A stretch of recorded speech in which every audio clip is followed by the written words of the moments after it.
So good afternoon, good evening, wherever you are in the world. It is a fantastic opportunity to present this very innovative session to you. The University of Pennsylvania is running a 2-week conference, the Global Oral Health and Climate Action Conference, parallel and during the main conference that's happening in Belém, Brazil. And the idea of all these sessions is to generate policy recommendations, some action points that will be collated and then feed back into bigger agendas in WHO and also government agendas. So the material coming out of this session will be very much utilized and taken forward. As COP30 presidency said, we need to go from talking to action and implementation. And this, I understand, is really at the heart of this agenda. So without further ado, I will hand back to Valentina and wish you success for this tremendous session that you put together. Thank you, Julian. Thank you for this opportunity. And I would like to invite our co-chair, Dr. Elin from Norway, to start this presentation and to introduce our speakers for today. Thank you so much, Valentina, and hello everyone around the world. Today we come together with a shared commitment to climate resilience prevention, the visionary principle and knowledge of what it takes to ensure holistic health, all in the best interest of both children and the planet. As an advocate for children's rights to quality early childhood education and planetary well-being, I'm honored to serve as the moderator for today's webinar with you world-leading experts on a variety of approaches to our webinar on early childhood education as the first line of NCD and climate resilience prevention. My role as a doctor and professor of early childhood pedagogy and as the director of the Kintnow Research Center for Systemic Research on Education for Diversity and Sustainable Futures in Norway has reinforced my belief that in the critical importance of this topic. And I truly believe that the session today will fuel my energy even more. I will remind us all of the WHO UNICEF Lancet Commission, led by Helen Clark, stated in 2020, a future for the world's children. They write, despite dramatic improvements in survival, nutrition, and education over recent decades, today's children face an uncertain future. Climate change, ecological degradation, migration population, conflict, pervasive inequalities, and predatory commercial practices threaten the health and future of children in every country. And in the faces of this polycrisis, which significantly impacts early development, it is essential to create opportunities for bodily and emotional resilience and for joining forces across disciplines, sectors, and national borders. So I'm genuinely excited about the relevance and urgency of our discussions today and a response to this uncertainty as knowledge workers gathered here, becoming global agents for sustainability by sharing our insights and evidence. Because it is evident, beyond any doubt, that early childhood education is vital, not only for children's development and education, but also for fostering long-term resilience in our societies. So, through this webinar, we aim to raise awareness about the significance of early childhood education and emphasize that children's best interest must matter more in policy making and in everyday practices. The Bangkok Declaration from last year expressed the urgent need to intensify efforts to mitigate the substantial health, social, economic, and environmental impact of oral diseases and health systems and societies. So As a response to these concerns, we will explore recent research, insights, and ideas helpful to enhance, protect, and innovate actions, policy, and the pedagogy within the early years institutions, as well as the ecosystemic levels of society, for the supports of child life and holistic nature of development. This encompasses essential aspects such as early cognitive and social growth, foundational learning, responsive care, responsible innovation, nutrition, health, safety, and protection. And I will also mention play, because we must not forget the meaning and joy of life in all the serious concerns. Through our conversations today, we will uncover how empowering children to care for self-protection, care for others and the planet can lay the groundwork for resilient communities and societies. And we will examine a broad range of conditions fostering international collaboration to tackle the threats and challenges facing future generations. Our next speaker is Ursula Stenger, whom I first met at the breakfast table in Shanghai. You are Doctor Professor of Educational Science with the focus of early childhood at the University of Cologne. And your title is Empowering Early Childhood Education for Climate Resilience and Sustainable Future through Health Practices. We are so looking forward to listening to you, Ursula. So the floor is yours. So thank you very much. Start my talk, and it fits perfect to the talk before, because I am starting with physical, mental, and social and planetary well-being under serious threat. More and more children worldwide are affected by mental and physical health problems. We heard about this. Live with violence, wars, poverty, neglect, malnutrition, or obesity. Suffer from emotional and behavioral disorders partly associated with excessive screen time. So, social ecological crises are increasingly affecting children, bodily, physically, by heat, pollution, and so on, and causing stress and climate anxiety that intensifies in youth with hopelessness about common livable futures. Worldwide, more and more teachers also are affected from stress and anxiety, burnout, depression, exhaustion, caused by structural problems and the emotional demands of overlapping crises. What about the children's perspective on this?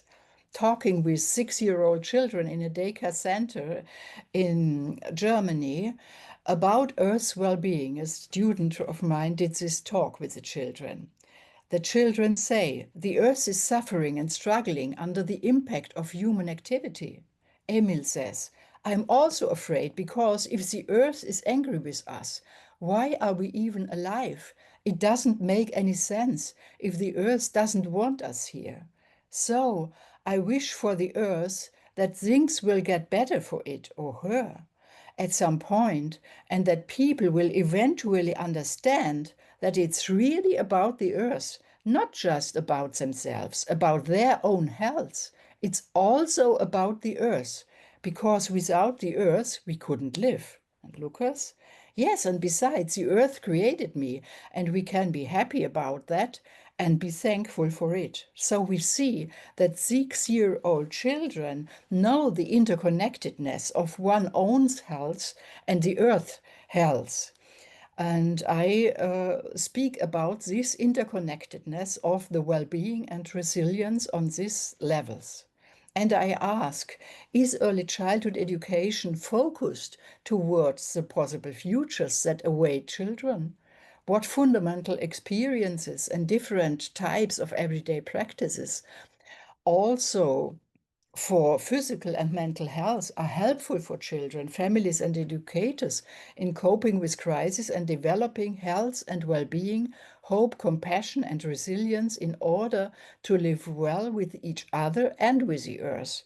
And in these times of crisis, I think preventive mental and physical health care is important, both in daily practices, regular practices, and as an integral part of everyday life. And I start with the regular practices for physical or bodily mental health. Physical health, I now talk about some studies. Connection between sports activity and physical and mental health is proved. Also, the importance of body hygiene for development. And we see the influence of kindergarten environment and professional qualification on the development of preschool children's physical fitness. So, and mental health, physical well-being of preschool children, we see that mindfulness and yoga-based socio-emotional learning interventions are very helpful. And a project from Tanya Singer, resource project, very interesting, shows that different mindful interventions cause different training effects on subjective experience, behavior, brain, and body. Comparing practices focus on 3 types: present moment attention and incorporation, interception, socio-emotional processes such as compassion and loving kindness, or can focus on metacognitive process and perspective taking on self and others. So we should know what we choose when we do interventions. So I present now or essays that different kinds of health practices in early childhood are required. The regular practices have positive mental and physical effects on individuals and groups, but it is important to ensure compatibility with the respective ecological, economic, socio-cultural situations with stakeholders and places. And mental and physical health is reframed as a cross-cutting dimension for individuals, communities, and the planet, as needed resilience and coping strategies in daily practice, in the regular daily practice of daycare centers, like nature-based activities or art, music, imaginative play, and so on. Everything which we have in everyday life can focus on this aspect of body and mental health.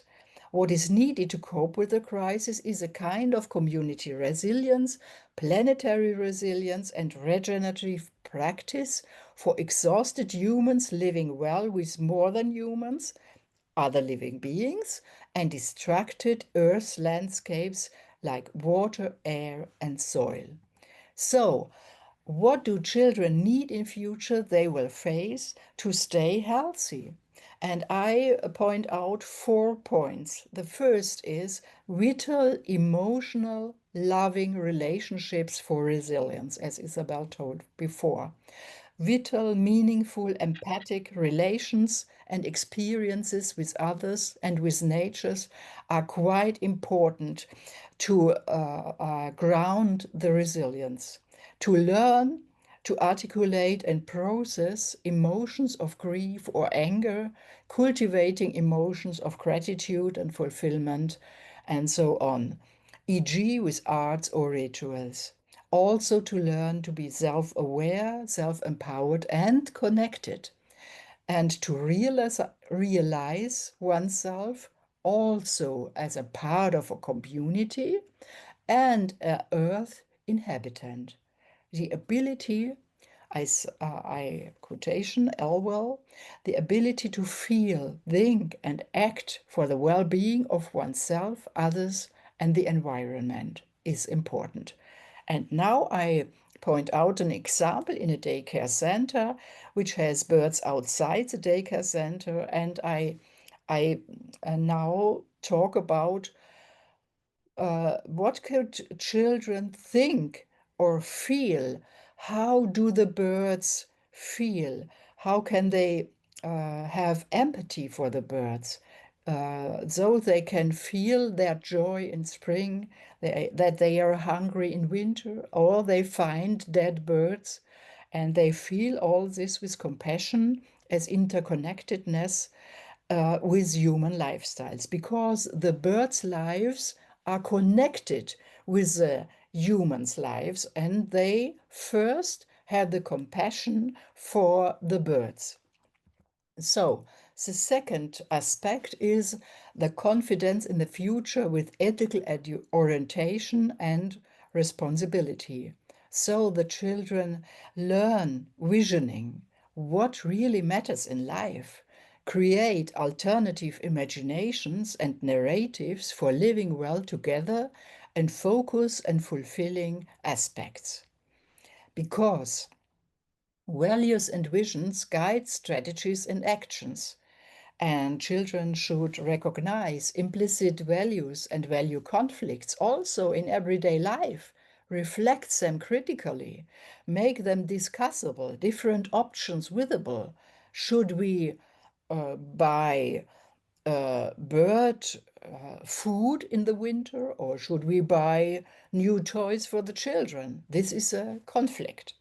So we need a value-based education, learning to take responsibility for the impacts of one's actions on others and on the earth, for ethically caring for and with the earth, as Hug said, to be able to apply conflict resolution strategies. I come to the birds again. So I did ask the question, should teacher and children buy food for birds in winter or new toys? What values guide these actions? What futures are possible? Sharing the place and living together as a value that brings togetherness, happiness, and gratitude. The third point, which is very important for this kind of sustainable resilience, which I want to point out, it's knowledge and critical thinking, the cognitive aspect, to realize what is important for shared worlds. Critical thinking about all global interrelationships, to be able to use problem-solving strategies and to communicate knowledge and cooperate about sustainability, healthy lifestyles. And also what kind of didactics is necessary for the teachers to be able to support learning situations which allow the children to make the experience of interconnected shared worlds in early childhood education. I come back to the example of the birds. What's about knowledge? Because it's not only to love the birds, to feel the birds, to reflect what is necessary for the bird on an ethical issue, but also learning how the birds live with us in changing environments, with agriculture, pesticides, and climate change, significant decline in insects and birds. So to understand this interconnectedness is important, because the dependence on seed dispersal and pollination by insects for our food is necessary for our living and for the birds' living. So I come to the last point of my 4 points. It's that we need transformative practice and community building for shared healthy worlds, because it's necessary that children have the opportunity to an active participation in sustainability issues. Children and adults, as Eliot says, empowered decision makers, action takers, and problem solvers for sustainability. And as Cook and al. Says, everyday steps towards creating healthier environments for themselves and others in ways that are good for planetary health. So regenerative field and place-based learning could be very helpful, because children can learn how it works, a pedagogy and a living together with other living beings, with other humans in that place where I'm living and where I can make the experience. And I bring another example about disaster resilience, which I think it's very important. And I did a research in an area which was flooded in Germany. and many people died, and also daycare centers were flooded, and we make a research there. And we found out that it's necessary, 2 points are quite important to create daycare as a safe place with infrastructural support, and from this they can help, the teachers and the kindergarten leader can help to collaborate with families and communities for psychological, physical, aesthetic, and spiritual trauma-sensitive practices for community resilience. And I mention also a book, Embrace of Compassion, from the Indian Ocean tsunami. It's about Amma. Maybe you know her. It's a book from Ramesh. And there you can also find the central aspects and elements which create community resilience in case of a disaster, like a flood, and tremendous flood there, the tsunami. And I come back to the birds. So, what practice is helpful for the children to get this connection intensified with nature? Here, in the example of the birds, children feed the birds, give them water in summer when it's hot. They listen to them, they observe each other, and they bury dead birds at the daycare center when they find them. So, understanding the interconnection and the connection also between agriculture, food, birds, insects, and enjoying bird-friendly and insect-friendly food. So there they understand sustainable aspects, and they can connect with these aspects to get more resilient. And I come to my conclusion, my last slide. It's about creating healthy environments for greater resilience for individuals, communities, and the planet. With special regular exercises, as I told you, health, education, and integration into everyday life can lead to healthier habits and interests. How can we promote this? It's necessary to have a professionalization with a focus on health and preventive body and mental health in everyday life and in regular practice. To be aware how important it is, and to also to change, to have the focus from governments, management, and also from curriculars on these topics of physical, mental, and planetary health. We need also healthy environments, healthy food, healthy habits, and partnerships with parents and local communities to foster these focus on health prevention and resilience. The aim is to create cultures of sustainability, resilience, and health in daycare centers with meaningful relationships, emotional relationships, confidence in the future, responsible acting and learning for a shared, fulfilling life. And people who care about health can also be mobilized for sustainability and resilience through a shared local experience. So I finish my talk with our other mother, Earth, and the interconnections of health for human beings, other human beings, and other living beings on the earth and the planet themselves. Thank you so much. Thank you so much, Ursula, for bringing us into these principles, as well as this beautiful example with the birds. Thank you very much. Thank you.